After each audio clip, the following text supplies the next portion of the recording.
पहले चुनाव की बात। हर दावेदार से कराएंगे आपकी मुलाकात। देखिए विधानसभा चुनाव पर चुनावी चर्चा। सबसे पहले आप सभी लोगों को बहुत बहुत धन्यवाद और आपके दर्शकों को भी बहुत बहुत शुभकामनाएं। मेरा नाम सरवर अली है और मैं जनसुराज पार्टी का प्रदेश महासचिव हूँ और चुनाव अभियान समिति का सदस्य हूँ। हमारे दाहिनी तरफ हमारे जिले के जमुई जिले के अध्यक्ष उत्तम सिंह साहब हैं। महासचिव हमारे बाएं तरफ महासचिव सतेंद्र कुशवाहा जी हैं। अभियान के रणधीर साहब हैं और महिला अध्यक्ष हमारी नीलमा है। मुख्य प्रवक्ता डॉक्टर अरुण साहब हैं और किसान अध्यक्ष किशोर महतो साहब हैं। पूर्व महासचिव जो हमारे पार्टी के महासचिव थे वो जमादार सिंह साहब हैं और भावी प्रत्याशी रुपेश सिंह साहब हैं। आज जमुई के धरती पर प्रेस वार्ता बुलाने का खास मकसद ये है कि आज पार्टी के लिए बहुत ही खुशी का दिन है कि जनसुराज पार्टी ने चुनाव आयोग से स्कूल का बस्ता हम लोगों ने स्कूल का बस्ता छाप मांग किया था और जिसको चुनाव आयोग ने एक्सेप्ट किया हमारे मांगों को और जनसुराज पार्टी को स्कूल का बस्ता छाप मिला है। इसके लिए हम सब लोग चुनाव आयोग का धन्यवाद व्यक्त करते हैं और मैं आप लोगों को बताना चाहता हूं कि पिछले 2.5 सालों में आदरणीय प्रशांत किशोर जी जो जनसुराज पार्टी के सूत्रधार हैं, जिस मकसद को लेकर चले थे, जिस मुहिम को लेकर चले थे कि भाई इस प्रदेश के पलायन को अगर रोकना है, यहाँ की शिक्षा व्यवस्था को बेहतर करना है, जो हमारे मजदूर बाहर जाके अपने पीठ पे और कंधे पे बोरा डालकर कुछ इनकम सर्जन करते हैं, उसको कैसे रोका जाए। आप सब लोगों को मालूम है कि तकरीबन 5000 गाँव का दौरा करके बातों को उन्होंने समझा, गरीबी को देखा और सही मानों में आज़ादी के बाद भी जो बिहार की स्थिति है वो बद से बदतर है। ये इसलिए कहा जा रहा है कि जब 5000 गांव का आदरणीय प्रशांत किशोर जी ने दौरा किया, जिन माओं के बदन में कपड़ा नहीं, बच्चों के पैर में चप्पल नहीं, वो स्थिति जो आज़ादी के पहले होगी वो आज़ादी के बाद भी 75 सालों में 74 सालों में नहीं बदली। जितने भी सरकार आई वो सिर्फ और सिर्फ लूटने का काम किया, वो अपने आप को मजबूत होने का काम किया। जैसा कि आपको मालूम है कि 90 के बाद जो सरकार आई, लालू यादव की सरकार आई, वो सिर्फ और सिर्फ जंगल राज कायम किया। सिर्फ यादवों में भी एक से एक पढ़े लिखे लोग थे, अच्छे लोग थे, लेकिन लालू यादव ने अपने परिवार को मजबूत किया, यादवों को और प्रदेश के लोगों को छोड़ दिया भगवान भरोसे। उसी तरह से 2005 के बाद जब नीतीश कुमार की सरकार बनी तो ऐसा लगा कि साहब एक पढ़ा लिखा इंजीनियर आया है, वो हमारे प्रदेश का डेवलप करेगा, हमारे प्रदेश को तरक्की के रास्ते पे ले जाएगा और देश में दूसरा तीसरे स्थान पे अग्रिम राज्य रहेगा। लेकिन अफसोस की बात है कि वो पढ़ा लिखा इंसान आया तो जरूर, करने की कोशिश भी जरूर किया, लेकिन वो कुछ अलाल दलाल और कुछ अधिकारियों के चक्कर में घिर गए, जो आज ये पोजीशन है कि साहब पूरा प्रदेश कुछ अलाल दलाल अधिकारियों और नेताओं के चक्कर में फंसा हुआ है। उनको सिर्फ और सिर्फ लूटने से फुर्सत नहीं है, वो सिर्फ और सिर्फ लूट रहे हैं, हमारे प्रदेश को कमजोर कर रहे हैं। आदरणीय प्रशांत किशोर जी एक विजन को लेकर आए हैं, एक अच्छे मुहिम को लेकर आए हैं।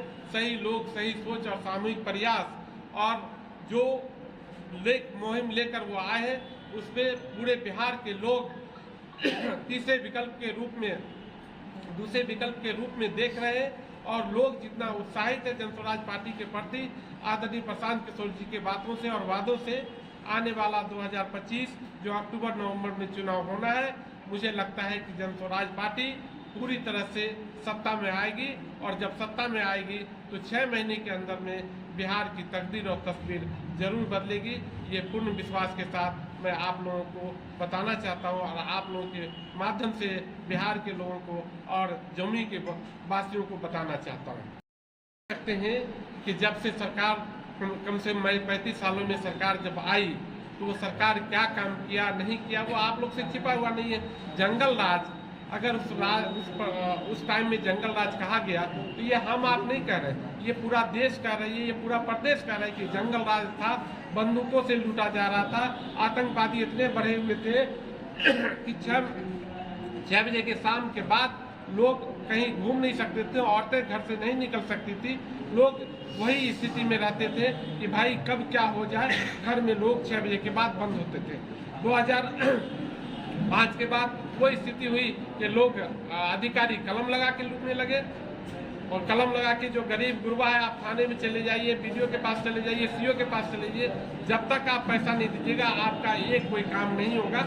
वो गरीबों को, जो अति पिछड़ों को, जो मतलब काफ़ी प्रदेश में दयनीय स्थिति में वैसे लोगों को भी नहीं बख्शा गया और वो लोग गरीब होते चले गए। आदरणीय प्रशांत किशोर जी जब गाँव में घूम रहे थे उनको एहसास हुआ, उनको लगा कि हमारा प्रदेश बहुत ही कमज़ोर है, बहुत ही गरीबी स्थिति से गुजर रहा है। वो अपने बिहार के, चूँकि बिहार के पैदा लिए हुए आदमी शख्स है, वो मिट्टी का कर्ज अदा करने के लिए उन्होंने अहम वादा कर लिया बिहार के लोगों से कि भाई हमारे जैसा लोग जब बिहार को नहीं बदलेगा तो कौन बदल सकता है। और वो अक्टूबर 2024 में उन्होंने जनस्वराज पार्टी बनाई और आज पार्टी ऐसी खड़ी हो गई है, लोग जनस्वराज पार्टी से इतना उत्साहित हैं कि 2025 के इलेक्शन में आप जरूर देखेंगे कि हम पूरे बहुमत में आएंगे और जनस्वराज पार्टी की सरकार जब बनेगी तो बिहार की तकदीर और तस्वीर बदलेगी। जनस्वराज पार्टी के सूत्रधार आदरणीय प्रशांत किशोर जी के विजन और उनका जो एक सोच है वो सोच यहाँ पे उसको अप्लाई करेंगे और मैं समझता हूँ कि इससे बिहार को काफ़ी फर्क पड़ेगा। चुनाव चिन्ह स्कूल का बैग और बस्ता मिलने से प्रशांत जी बेहद खुश दिख रहे हैं, बिल्कुल सही, क्या कहना चाहेंगे? बिल्कुल सही बात है। हम लोगों ने ही देखिए, असल में है कि अगर इस प्रदेश को गरीबी से निकालना है, पलायन को रोकना है, शिक्षा व्यवस्था को मजबूत करना है और जब इस तरह की बात को करने के लिए सबसे बेहतर माध्यम है वो शिक्षा, और शिक्षा में सबसे ये है कि भाई स्कूल का बस्ता जो हम लोग की सोच है, सही लोग सही सोच और सामूहिक प्रयास, वो आप ये समझिए कि ये स्कूल का बस्ता आने से सामूहिक विकास होगा। क्योंकि स्कूल का बस्ता जिस बच्चे के कंधे पे, जिस बच्चे के पीठ पे है वो पढ़ाई करेगा और पढ़ाई करेगा तो यकीनन है कि उस परिवार का, उस घर का अपना रोजी रोटी सर्जन करेगा और वहाँ से गरीबी दूर होगी। इसलिए हम सब जनस्वराज पार्टी के पूरे बिहार के लोग बहुत खुश हैं और हम बता रहे हैं कि हम लोग चुनाव आयोग का धन्यवाद व्यक्त कर रहे हैं। राजद का नेता कलम बांट रही है और आप स्कूल बैग से खुश हैं, तो कैसे साबित करेंगे कि हम जनता का शुभचिंतक हैं, शिक्षा पर विशेष रूप से हम काम करना चाहते हैं? ये सब एक बात मैं बता दूं कि आप स्मरण कीजिए अपने आप को कि चाहे वो पलायन को रोकने की बात हो, चाहे यात्रा करने की बात हो, चाहे माता और पिताजी को वो पेंशन देने की बात हो, ये सबसे पहले किस तरह से प्रदेश को मतलब ये किया जा सकता है, डेवलप किया जा सकता है, प्रदेश का कैसे उत्थान हो सकता है, प्रदेश के लोगों का कैसे उत्थान हो सकता है, ये जितनी बातें हैं वो सबसे पहले आदरणीय प्रशांत किशोर जी की ही आवाज़ है, जनस्वराज पार्टी का ही आवाज़ है। उसी को ये लोग अब उसका नकल करके, क्योंकि पैर के नीचे से जमीन खिसक रही है, तो ये लोग अभी देखिए जनस्वराज पार्टी हल्ला किया कि मैं 2000 रुपया दूंगा माता और अपने माता और पिता को, उन्होंने 1100 रुपया दिया है नीतीश कुमार ने, उसके लिए भी धन्यवाद कि कम से कम इतना जनस्वराज पार्टी हल्ला हंगामा करने से आपको ये एहसास हुआ कि नहीं, यहाँ के गरीब माता और पिता को पैसा 1100 रुपया मिलना चाहिए। इसके लिए जनस्वराज पार्टी को आप लोग को शुक्रिया अदा करना चाहिए। आप एजेंडा पप्पू यादव कह रहे हैं कि प्रशांत किशोर को जानवर का के संबोधित किया है। आप कह रहे हैं कि पैसा कहाँ से ला रहे हैं, पहले वो बता दें। पप्पू जी की बात मत कीजिए। पप्पू जी जैसे छोटे लोगों का जनस्वराज पार्टी का कोई परवाह नहीं है। जनस्वराज पार्टी इस पे कोई उनके बातों, वो किस तरह के लोग हैं उनसे जरा पूछिए कि क्यों कहते खुशामद करने के लिए प्रशांत जी के पास कि सर हाथ जोड़ के बोले थे कि सर हमको जिता लीजिए, हमको जिता लीजिए। क्या बात करेंगे वैसे लोगों की बात जनस्वराज पार्टी मतलब पप्पू यादव को उनके बातों पे जिता दिया, आप उनको दरकिनार कर रहे हैं। आप पप्पू यादव को बिल्कुल हम पहचानते हैं, बहुत अच्छे से पप्पू पहचानते यादव कह रहे थे हम प्रशांत किशोर को नहीं पहचानते कौन आदमी है जानवर है। भाई। अब वो आप बताइए नहीं कि वो इतना बड़ा अपने आप को लीडर मानते हैं।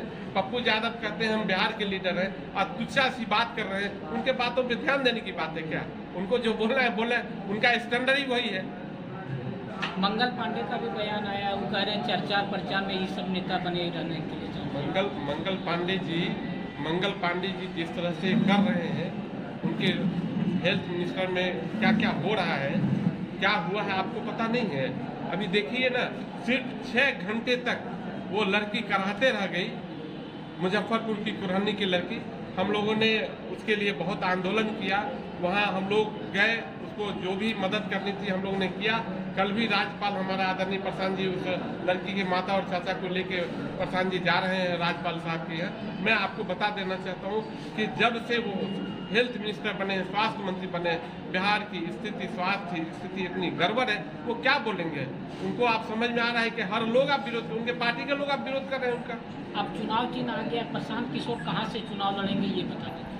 प्रशांत किशोर जी चुनाव लड़ेंगे नहीं लड़ेंगे ये तो पार्टी की बात है। पार्टी में जो तय होगा वो करेंगे। उन्होंने कहा कि अगर पार्टी का निर्णय होगा तो हम चुनाव लड़ेंगे। ये बात अभी कैसे बता दिया जाए? अभी तो ये गर्व की बात है। इसको प्रशांत किशोर चुनाव लड़े, प्रशांत जी को अगर पार्टी कहेगी तो पार्टी लड़ेंगे, तो तैयार है लड़ने के लिए।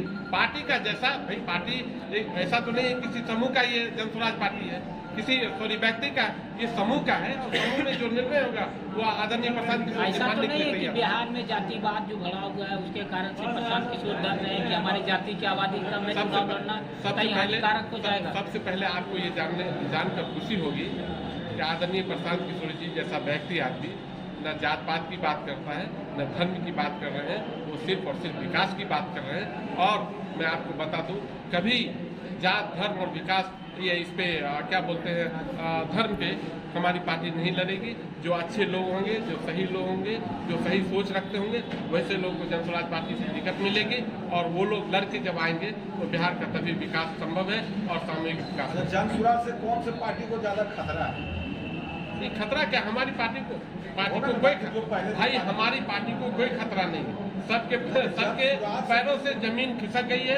अभी आज के डेट में मैं आप लोगों को बता दूं कि जनस्वराज पार्टी में जितने युवा वर्ग के लोग हैं, जितने पढ़े लिखे लोग हैं, जो बिहार बदलाव की तरफ देखना चाहते हैं, 35 सालों से वो लोग बिल्कुल परेशान हो गए, वो सब लोग हैं। मैक्सिमम 90% लोग हैं जो बिहार का बदलाव चाहते हैं और वो जनस्वराज पार्टी की तरफ देख रहे हैं, आदरणीय प्रशांत किशोर तरफ देख रहे हैं। चुनाव चिन्ह तो आ गया, लेकिन मुख्यमंत्री का चेहरा अभी तक सामने नहीं आ पाया है। वो सब अभी गर्व की बात है, वो आने दीजिए, समय आने दीजिए, वो देखा जाएगा। हमारे यहाँ मुख्यमंत्री वही होगा जो गरीब का बेटा होगा, जो पढ़ा लिखा व्यक्ति होगा, जो बिल्कुल समझदार व्यक्ति होगा, जो अच्छे से बिहार को विकास कर सकते हैं, वैसा बेटा, बिहार का बेटा कोई मुख्यमंत्री बनेगा। मुस्लिम समुदाय के लोगों को कहा गया था कि लगभग 30% से अधिक टिकट मुस्लिम समुदाय के बीच में आता है। नहीं, आपको स्मरण नहीं है, 30% नहीं कहा गया था। वो आदरणीय प्रशांत किशोर जी ये कहते हैं कि जिसकी जितनी हिस्सेदारी उनको उतनी भागीदारी मिलेगी। अगर आप 18% हैं तो मुसलमानों का 40-42 सीट बनता है, वो 40 सीट मुसलमानों को मिलेगा, ये उन्होंने कहा। 40-42 सीट प्रशांत किशोर, बिल्कुल बिल्कुल, जिसकी जितनी हिस्सेदारी, सिर्फ मुसलमानों की बात नहीं हो रही है। अगर ज़्यादा भी, अगर 14% है, उनके हिसाब से जो भी सीट बनेगा उनको मिलेगा। जो SC ST के लोग हैं, जितना बनेगा वो देंगे। यहाँ कोई भी सब पारदर्शिता से होगा, जिसकी जितनी हिस्सेदारी, जो जात का जितना ज्यादा संख्या है, बस उसी हिसाब से। कोई जात पात, कोई धर्म की बात नहीं होगी। जिनकी जितनी हिस्सेदारी होगी उनको उतनी भागीदारी मिलेगी। बहुत बहुत धन्यवाद आप सब।